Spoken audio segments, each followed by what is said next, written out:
Welcome to the Scale with Tech and AI Growth Lab podcast. I'm your host, Jay Farr at Tech Fusion Systems. Our guest is Brian Freed. I pronounced that correctly, right? Yep. Cut And that out. actually, sometimes people spell my first name wrong and they spell it Brain. And then if you actually say it the way it's spelled, then I'm brain fried. Brian So, Freed. Brain fried, Brian Freed. Love it. Awesome, man. Thanks for joining the podcast. Brian, you're an inventor, an invention consultant, and you're the founder of inventorsmart.com, the author of one or several books based surrounding the topic of inventing and licensing and all that great stuff. Do you want to kick us off, give us kind of an overview of kind of your backstory, how you got into inventing, how you created Inventor Smart, and what Inventor Smart is all about? Thank you, Jay. Thanks for having me. So, like you mentioned, I'm an inventor. I have 15 patents right now. I've licensed products to earn royalties from them. I manufacture products, whether they're local, domestically here, or overseas. And I've been doing the same thing, helping other inventors for 18 years now. I've authored 3 books. My latest one is How to Make Money with Your Invention Idea. Really simple, quick, no BS, just get right to it on inventing. I was on-air guest on QVC for about 3 years. I've been doing TV shows and radio shows. My latest one is Got Invention Show, which I interview inventors and how on their journey of their invention. And I've been running local inventors clubs, which then converted into the National Inventor Club, where I do live streaming every month. And I have some really great high profile guests on there and intros and give a chance for inventors to get the word out about their inventions on there and just keep building up all kinds of activities. And through Inventor Smart, I just recently launched Inventor Smart Community, which you can download on Google or Apple App Store. And it's chat forums on different topics on there, resources, tools that are available for the inventor community and the everyday person who comes up with big ideas. So you asked me how I started.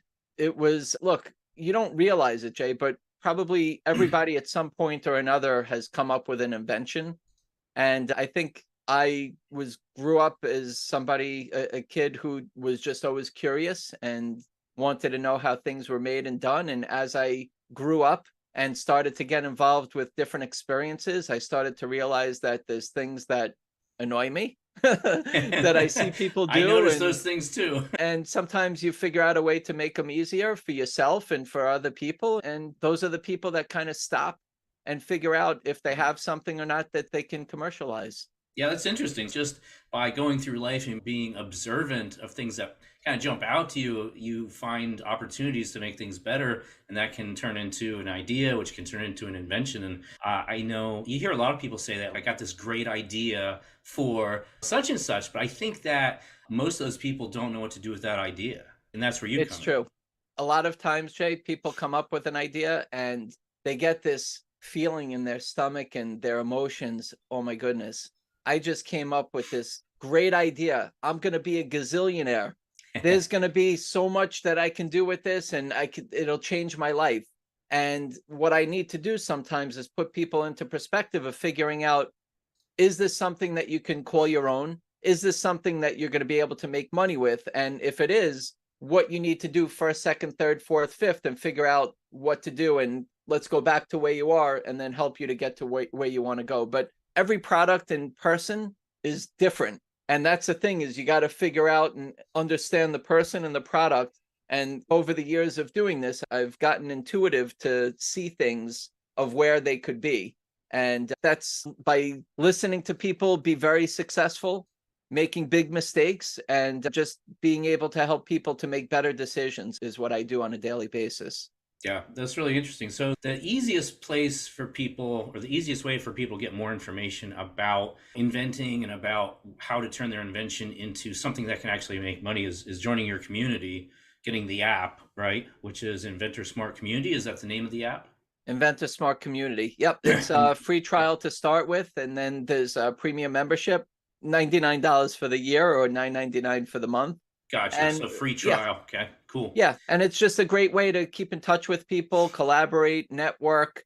We do different events a few months back with the National Inventor Club, which is included in the app as part of the membership and all that. We went to the US Patent and Trademark Office and we had a whole tour and a great experience. And I have some great events that are coming up that people can network now that we're back doing live activities again. Just look, we all at some point or another, Jay, you could be a doctor, lawyer, unemployed, senior citizen. At some point or another, you're coming up with an idea. And the question is, what do you do with it? And how do you do it? And that's my mission, is to be able to get out there and give people the right information so they can make better decisions and help them to get to where they want to go. Yeah, I hear a lot of stories, at least in my lifetime. I've heard a lot of people say things. They would mention a really big product that came out and made it big.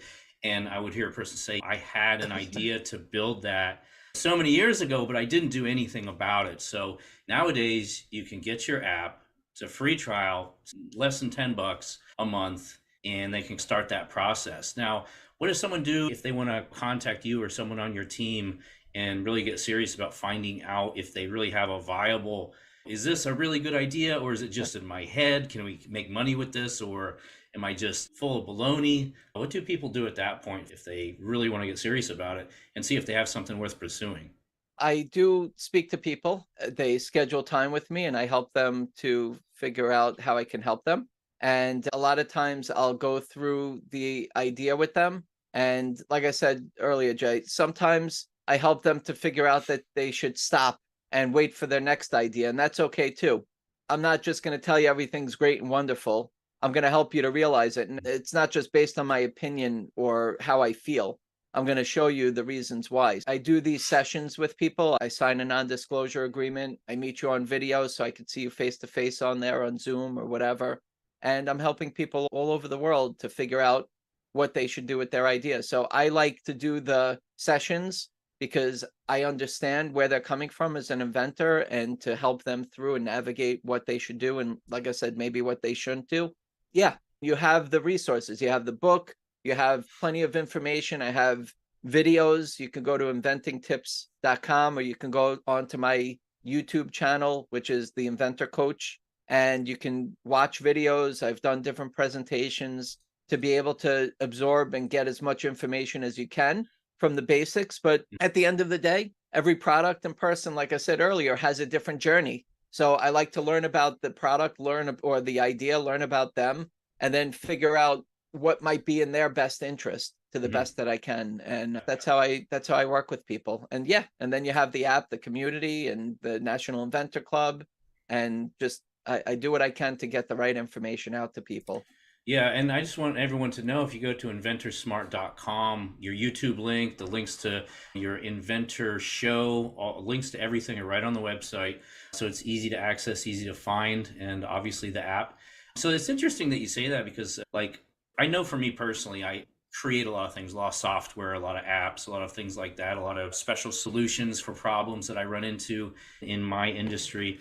And some of my great ideas, they don't turn out to be so great. They seem great, and they just, for whatever reason, they don't end up being very good, or maybe they're not quite the right thing. Maybe they need some major revisioning, or maybe there's a better opportunity to wait for rather than to put a lot of effort into that. So it's interesting that you say that you have consultations with people just to shoot it to them straight and be like, look, it's a great idea, but here's some problems with it. Maybe you should keep thinking, keep inventing, come up with another idea that might work a lot better as far as in invention you can actually monetize. Definitely.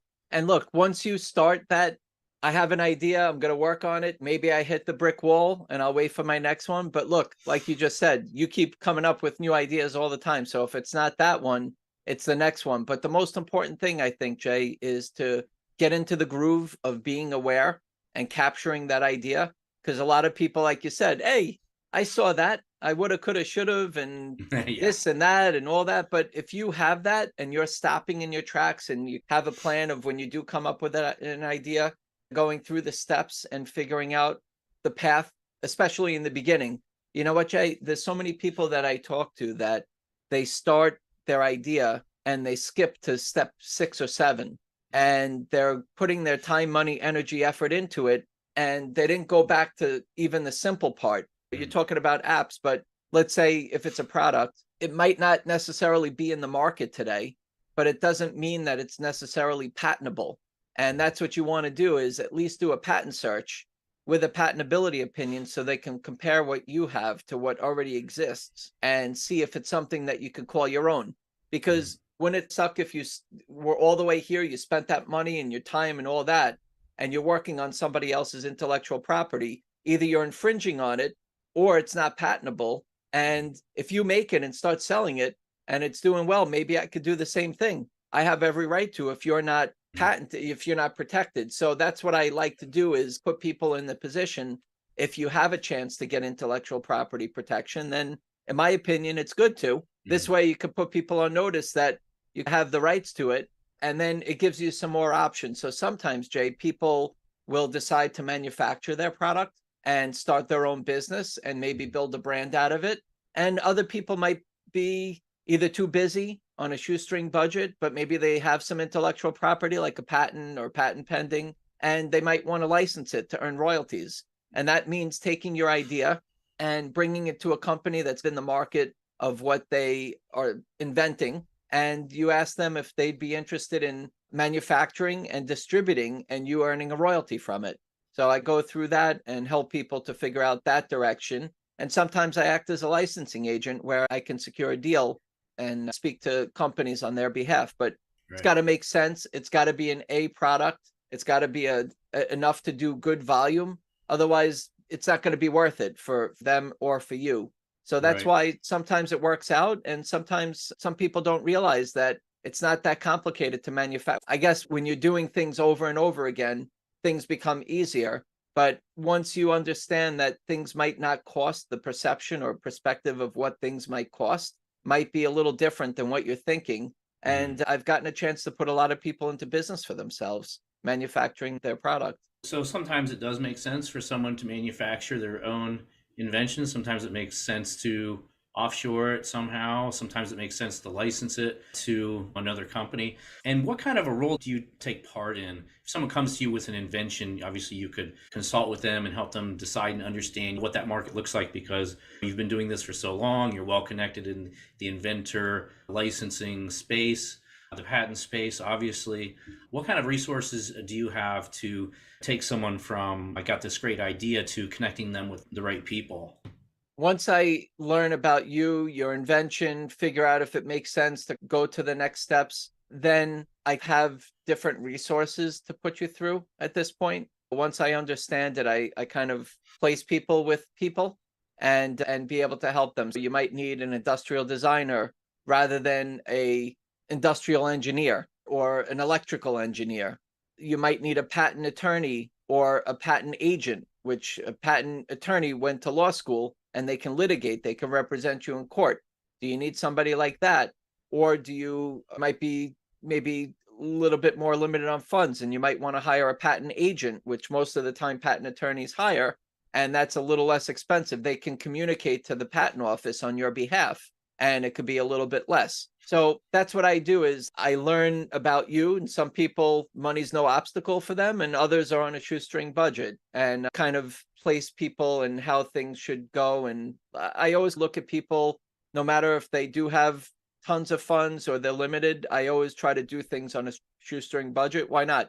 I'd rather you spend the money on something else like your family, or invest in yourself, or whatever, save. Yeah, I always treat people like it's my and their ideas, it's my own invention, and I put them through to navigate what it looks like, and I share my screen and I go through things with you to understand what you're in for. And And how I've did gotten a you chance to do it with a bunch of my products, and I right, I get was to just watch going to other get to that. people.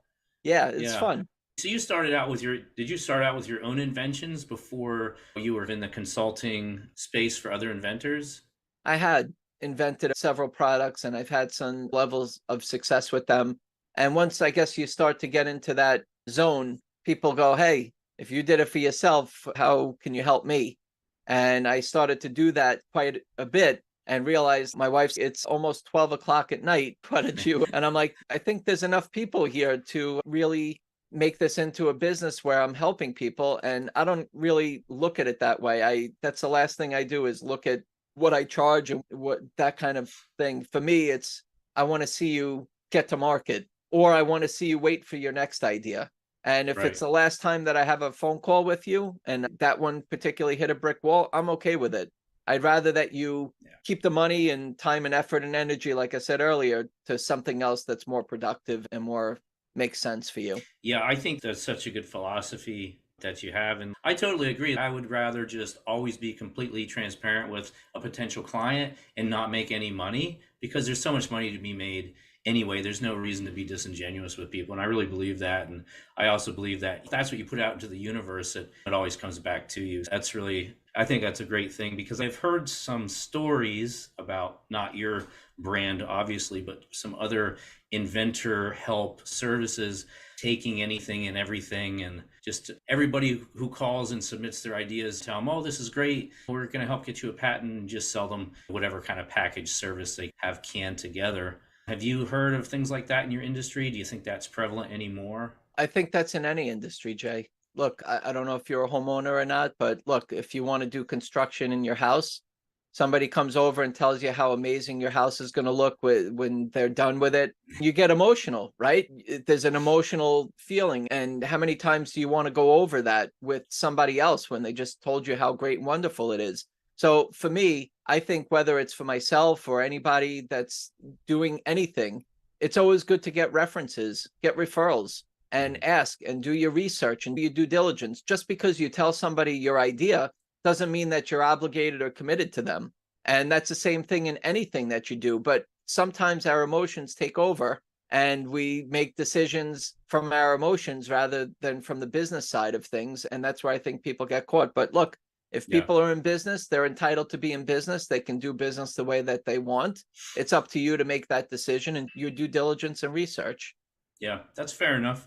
That's fair enough. You have a testimonial here from, who is it, Kevin O'Leary on your Well, you website, know what? Mr. Wonderful? There's a lot of people that I've gotten to know and to learn and have been watching some of the things that I've been doing. And I appreciate all the people that have said nice things. And look, I just, over time, when you're doing what you do, you become an expert in your industry. And I've gotten a chance to meet people and help people and keep inventing and working on their inventions and just like being able to share in people's experiences and successes. So it's been fun. And I Yeah. have some other amazing things that I'm working on with some people.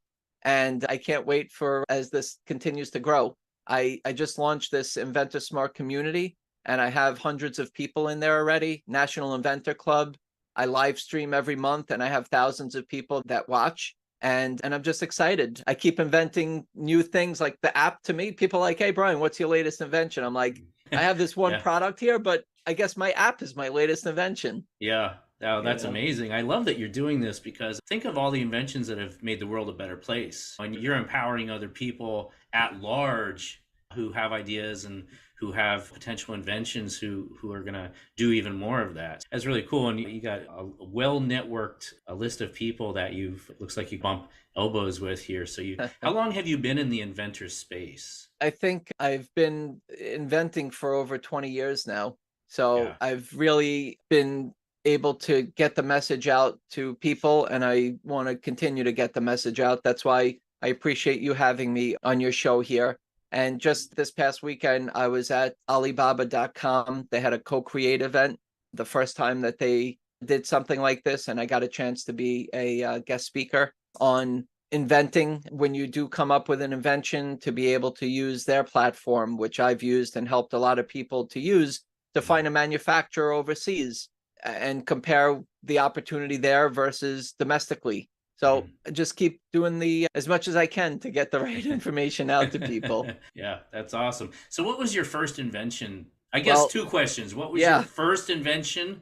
And if it didn't go anywhere, then what was your first invention that went somewhere? I had a lot of inventions that kind of went excited and went in a bit of a roller coaster ride. I had one invention that I don't have, it's too far away on the other side of the room, but I came up with this idea called the Balluna Band. I had my daughter, Alana, and we go to a show and we watch Elmo on Ice or whatever it was, Sesame Street. And we'd buy these $10 Mylar balloons. I'm sure people have bought that. You might have had one, Jay. I don't know which Big Bird or Cookie Monster or what, but you buy these Mylar balloons, your parent ties it around your wrist, and during the intermission they tell you to put it underneath, or it's on and it slips off and it flies up to the top of Madison Square Garden. So I came up with a nylon wristband that had a metal D-ring that was sewed in, and when you take the balloon, you take the ribbon and you tie it around the metal D-ring, and now you can have fun and it doesn't fall off. And then it also, when you let go, it's also a weight. You could put it on the stroller, put it on your belt buckle, wherever you want. So the kids are happy, and in the amusement parks and all that. So it did okay. It wasn't spectacular, but one of my inventions. And as I keep going through these things, I realize that there's inventions that have a bigger window of opportunity. And my dad was a big advocate of my Balloonaband. I take the train every day. The conductor asked me for my ticket, so I'm proud of my son's Balloonaband, and I'll put it on. Here you go, Mr. Conductor. Here's my ticket hanging. Yeah. I mean, That's a cool invention. There was definitely a need for it. Definitely a need for it. But if you're not somebody who uses balloons, maybe you want to use it for your train ticket. As I evolved into my inventions, a lot of inventions that I came up with did not get patented, but the ones that did, I've had some levels of success. Let me just give you an example, Jay. This is one that's called pull ties. When you have bread and you have that twist tab, the twist tie on there, or the plastic tab, that annoyed me. Every time you took it off, you couldn't put it back on.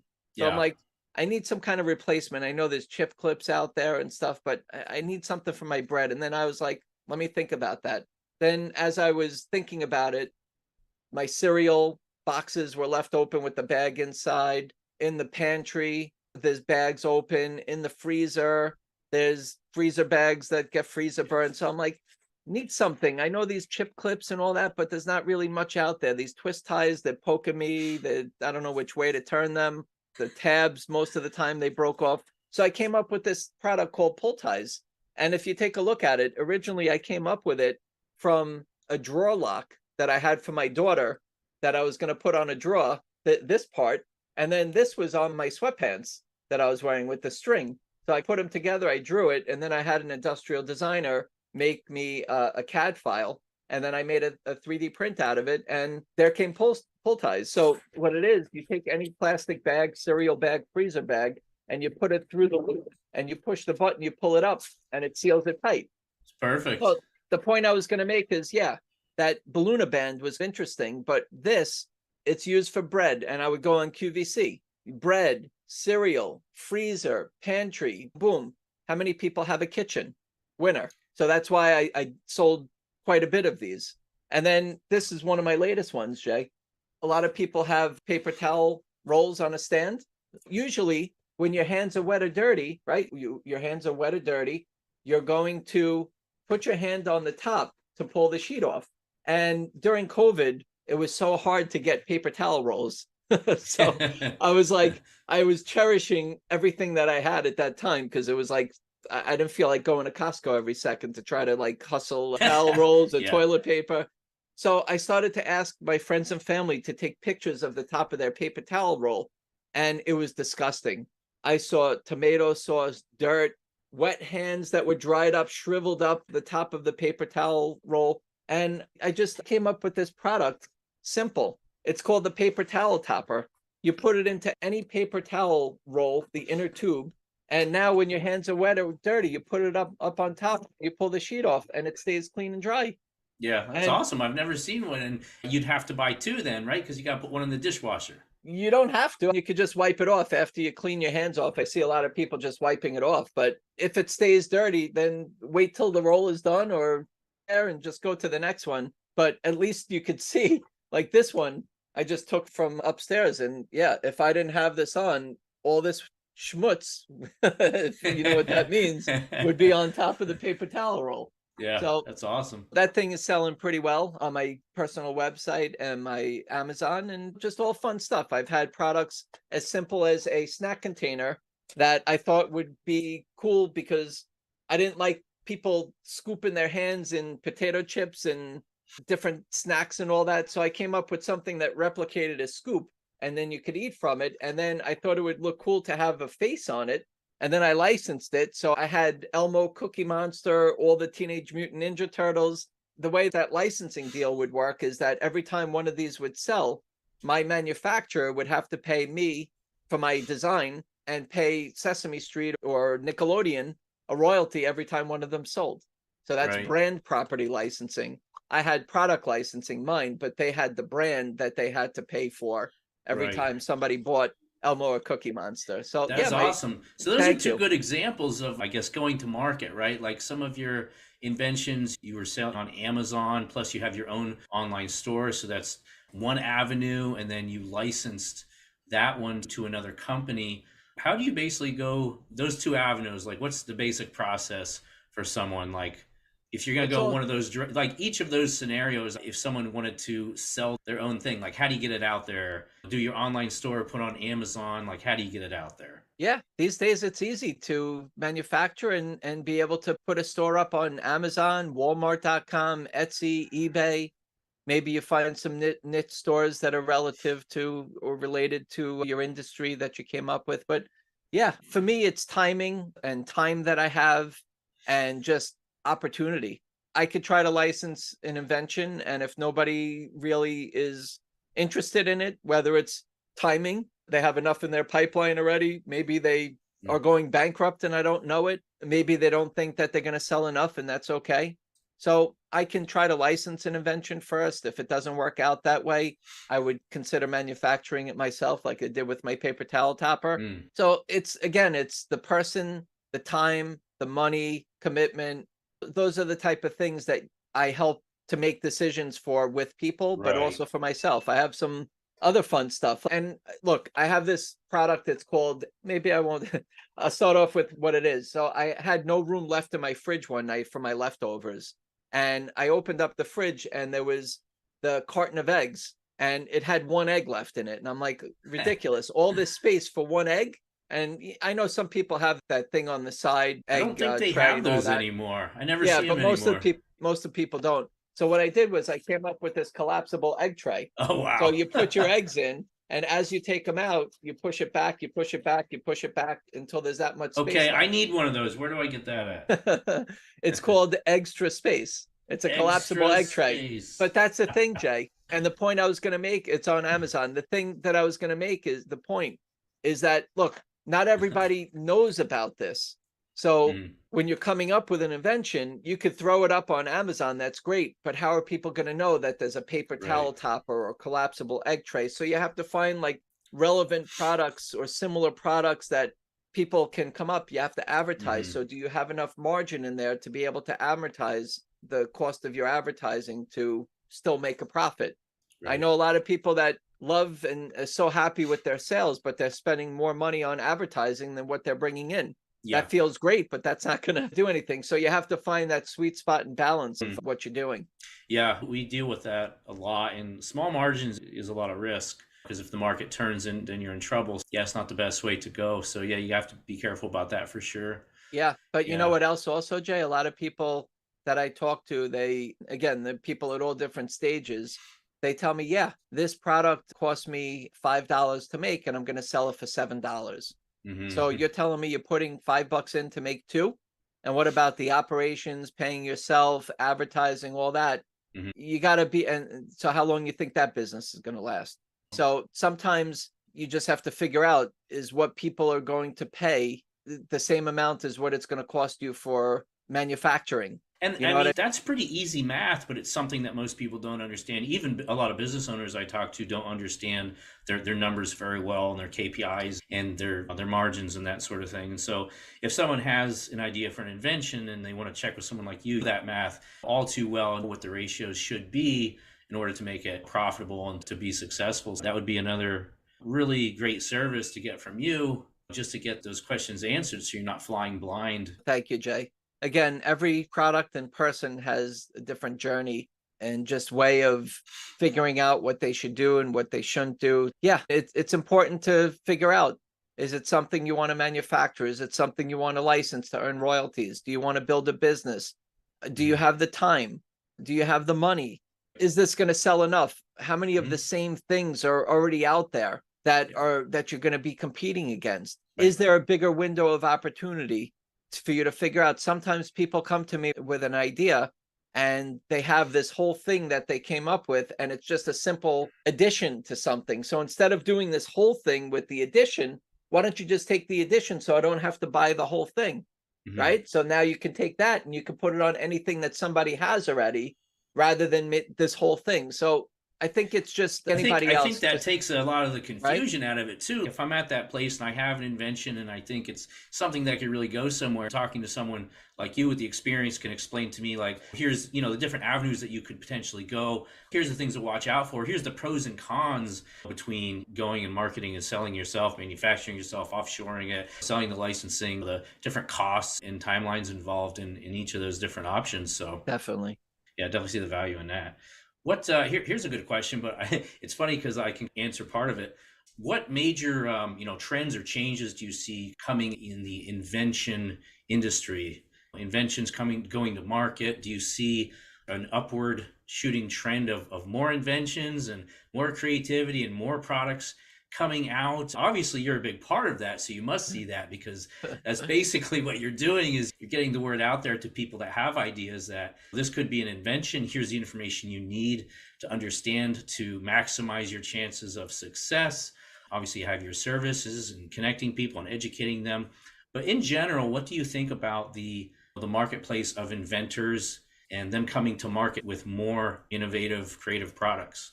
Any That major trends? Yeah, it's interesting because I could speak to doctors that have certain products and people that are thinking about ways to either have a side hustle and maybe that side hustle turns into their full-time job, or they're just looking to be creative and come up with something interesting. And everybody has different reasons for inventing, Jay. Maybe you want to have a patent, something like this up on your wall that you could be proud of. Maybe you're inventing things for people to use for the same reason that you came up with it. But I think that everything out there has a chance to be improved. And that's why we see so many new things that are coming out, but also the way that people can communicate and get the message out, whether it's social media, making things easier with AI, which I'm pretty active with, and just alternative ways. Look, when I first started 3D printers, it was so hard to find one to be Mhm. able to make a prototype. Now you can have a 3D printer like it's like an inkjet printer in your house. Right. Look, I'm gonna be 50 in a couple weeks. And I was just talking to somebody the other day about it's unbelievable. We went from rotary phones to pagers to flip phones to where we are today. And I've Mhm. gotten a chance to interview Marty Cooper, who's the inventor of the cell phone. And he's not very happy with the way smartphones have. I just wanted people to be in communication, not to lose people in world of their smartphone because now people don't talk to each other anymore. That's So interesting. it's really in our lifetime to see all the evolution of communication and invention has been really Yeah. Yeah, fast. it's almost like we're little kids on a playground now with all this tech. If I have this crazy idea, it doesn't matter if I want to make a piece of software. There's all these amazing dev platforms I can use now to speed up that process. If I want to 3D print something, I don't even have to know how to 3D print. I can just send it out to a 3D printer and Upload. be like, Yep. "Hey, print me one of these and mail and ship it to me," Yep. and then I can see if it is good or not. Absolutely. Yeah. I mean, Yeah, there's it's plenty of amazing. services. Yeah. The shapeways, like you could get somebody from Fiverr or Upwork to be able to do a 3D CAD file, and then you can upload it right to a company like Shapeways. In a couple days, it's in your mailbox. Yeah, it's definitely wild. It's changing so fast, like I can't even keep up with it. And it's interesting you mentioned AI and you like to stay kind of aware of the updates and the changes there, which is pretty exciting too. And of course, that's going to affect everything, including inventing. And what do you think AI is going to do in the inventor space? We're going to find out. I know there's big debate, but look, if you're having AI invent something on your behalf, who's the inventor? Mm. Who's the original inventor? I'm not going to go there right now because it's a political battle, but I'm curious to see how it plays out. And as much as I could be a part of it, I'd love to. But look, there's enough out there for you to invent. And when the time is right and it makes sense, something will come out of your invention from your brain. I guess I'm old school at this point in inventing. So I like to see people use their creativity to come up with an idea. but it doesn't hurt to have the support and help to make it easier for you. That's for sure. And that's what I do, is provide as much information as I can so it can make your life easier. So I can almost look at all the stuff that I've done as AI for you, because it's just really research, right? To be able to help you to navigate through what you need to do. The difference is you're a person who I know has the experience of doing it for 20 plus years, and I trust what you tell me. If I ask a piece of I don't trust what it tells me most of the time. It's a good That doesn't start, mean right? it doesn't mean it's not useful. It doesn't mean that doesn't have the power to make things better and easier for us. But yeah, there's that factor there. If I have an invention, I want to talk to someone like you. I don't want to go on Chat GPT and ask a bot, because you can't really vet what it's telling you. Yeah, it's funny. I use Chat GPT sometimes, and it's politely thanking it and being polite and using the word please, and I'm like, who am I talking to? Yeah, it's weird. Yeah, it makes me a little It is nervous. helpful. It is helpful. So we'll see what happens as the world turns. Yeah, interesting thoughts. Here's a question for people out there that are very creative and they're coming up with ideas. They have ideas for inventions. What advice would you give them that you didn't know when you started? Do your research. I started off by talking about doing a patent search. I think it's really important to, first off, think about the idea for other people, not just selfishly for yourself. Is this enough of a difference for people to really be interested in it? Is it going to serve a purpose? Is it something, like I said, that you're going to be able to commercialize and have some sort of intellectual property? For me, I like that. I like having that protection.